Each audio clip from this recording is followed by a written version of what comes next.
waxaana wanaagsan daawadayaal ku soo dhawaada wararkii ugu dambeeyay uu idiin hayo Calanka TV.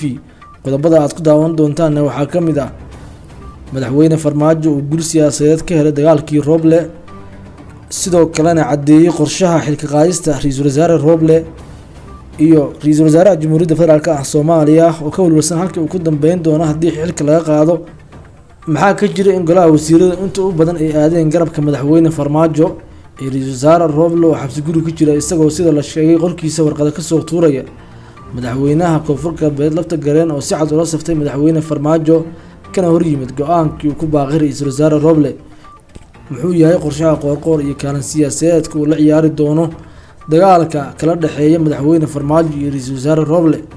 qaramada midoobay oo ka hadashay terminalka garoonka Aadan Cadde oo ay dowladda federaalka Soomaaliya xirtay maalmo ka hor. qodobada iyo kuwa kale oo xiiso badan ayaa barnaamijkeena caawa ku daawan doontaan. fadlan daawadayaal haddii aad tihiin markii ugu horreeyay aad soo booqataan channelkeena, subscribe dhaw oo gambalelka furta si aad u noqotaan daawadayaasha ugu horreeya ee warbixinadeena. mahadsanidin. madaxweyne Farmaajo ayaa dhibco siyaasadeed ka qaatay Roble oo khilaaf xooggan kala dhaxeeyo kadib markii uu xalay madaxweynuhu soo saaray warqad uu ku daciifiyay awoodda ra'iisul wasaaraha ee arrimaha doorashooyinka. Roble oo ku eedeysan xatooyo xoolo dadweyne iyo inuu dhistay dhulka ciidanka badda ayaa hadda wajahaya mawjado siyaasadeed oo xilka uu ku weyn karo. waxaa kale oo Roble garabkiisa ka baxay dhammaan golaha wasiirada marka laga reebo Dubbe iyo wasiir ku-xigeenkiisa Cabdiraxmaan Al-Cadaala. waxaa kale oo jira ninka hadda haysta wasaaradda amniga ee sharci darrada Roble meesha ku keenay oo isna qaab aan sharci ahayn u taageeray ra'iisul wasaare Roble maadaama uu meesha si sharci darro ah ku keenay.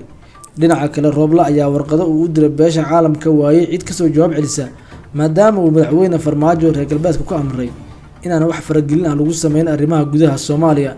sidoo kalena Roble ayaa dhawaan lagu wadaa in xilka laga qaado kadibna la maxkamadeeyo. khilaafka labada mas'uul ayaa salka ku haya kadib markii taliyaha ciidanka badda uu Roble ku eedeeyay inuu boob ku wado hantida dowladda, sidoo kalena uu doonayo inuu dhisto dhul ay leeyihiin ciidanka badda Soomaaliya. Roble oo eedeymahaas ka jawaabin ayaa howshiisa iska sii watay isaga oo aan xitaa joojin dhismaha meesha ka socday.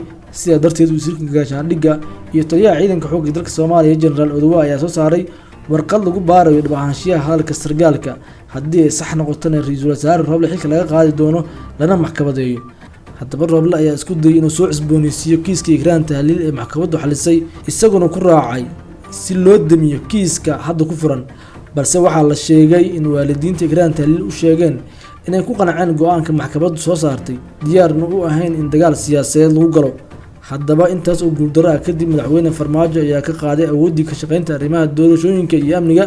warqadda madaxtooyada ka soo baxday ee lagu dhimayo awoodda Roble ayaa lagu sameeyay in Roble uu ku guuldareystay hirgelinta doorashooyinka isagoo waqtiga loo qabtay doorashooyinka gaarsiin waayay, sidoo kalena kala diray guddoonka doorashooyinka qaranka.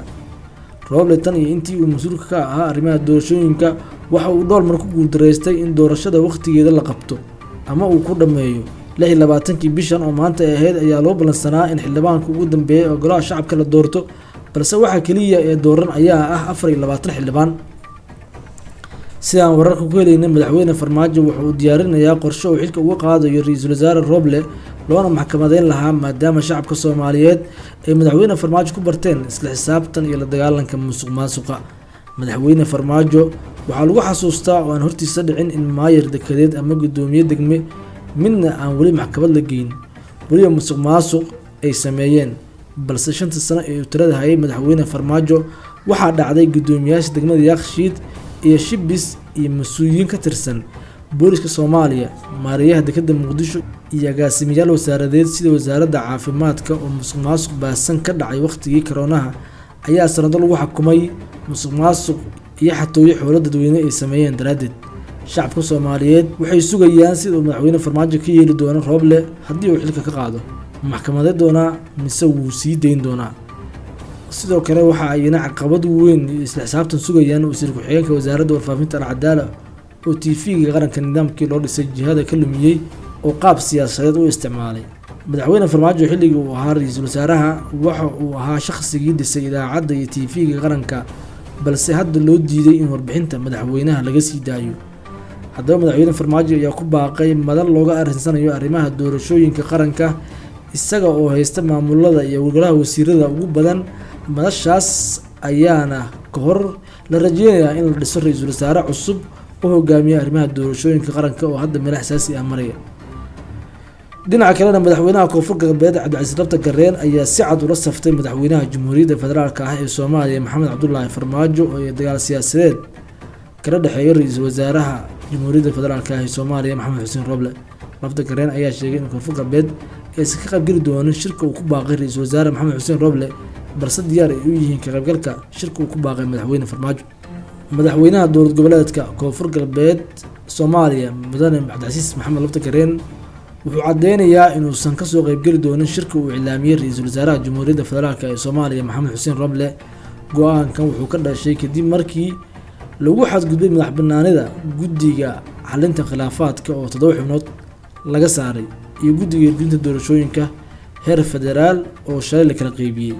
koonfur galbeed Soomaaliya waxay diyaar u tahay ka qaybgalka baaqa madaxweynaha si looga tashado sidii looga samata bixin lahaa geedi socodka doorashooyinka dalka, ayaa lagu yiri qoraal ay soo saartay madaxtooyada koonfur galbeed. haddaba la safnaanshaha koonfur galbeed ayaa cadeynaysa awoodda madaxweyne Farmaajo ku dhex leeyahay maamul goboleedyada, iyadoo la rajeynayo in saacadaha soo socda ay baaq soo saaraan sheegaanna garabka ay taageersan yihiin maamul goboleedyada Hirshabelle iyo Galmudug.